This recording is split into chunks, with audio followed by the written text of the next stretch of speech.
Guys welcome to my channel Ongole developer. ఈరోజు మనం Maan stock అంటే ఏంటో తెలుసుకుందాము. ఈ మధ్యకాలంలో ఇది బాగా ఫేమస్ అవుతుందన్నమాట. అసలు మాన్ స్టాక్ అంటే ఏంది, లైక్ ఇది ఏంటంటే ఒక ఫుల్ స్టాక్ డెవలపర్ అనమాట. ఫుల్ స్టాక్ డెవలపర్లో మాన్ స్టాక్ అనేది ఒక టైప్ అనమాట. ఇంకా మెయిన్ స్టాక్ ఇలా ఉన్నాయన్నమాట. ఓకే, ఇప్పుడు మాన్ అంటే మాంగోడిబి. అంటే మాంగోడిబి ఏం చేస్తుందంటే డేటా అనేది సేవ్ చేసుకుంటుంది అనమాట ఇన్ ఫైల్ ఫార్మాట్లో. మనకి డేటాబేస్ MySQL ఇలా ఉన్నాయి కదా, అవన్నీ టేబుల్ ఫార్మాట్లో సేవ్ చేసుకుంటాయి. బట్ మాంగోడిబి ఏంటంటే ఫైల్స్లో సేవ్ చేసుకుంటాయి అనమాట. Express JS is the database for JavaScript, advanced concept, and R for React JS. It's a library మాట. రియాక్ట్ JS అంటే జావాస్క్రిప్ట్ అడ్వాన్స్ కాన్సెప్ట్స్ అవన్నీ.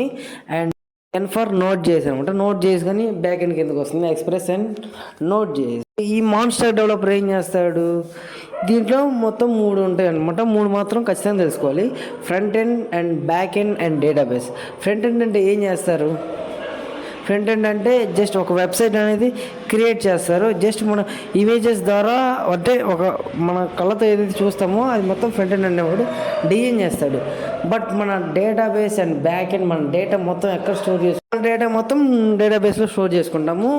By using of back end ద్వారా మన data అయితే ఎక్కడికి వెళ్ళాలో అక్కడికి వెళ్ళి ప్లేస్ అవుతుంది డేటాబేస్లో. ఇది మాన్స్టాక్ డెవలపర్ గురించి.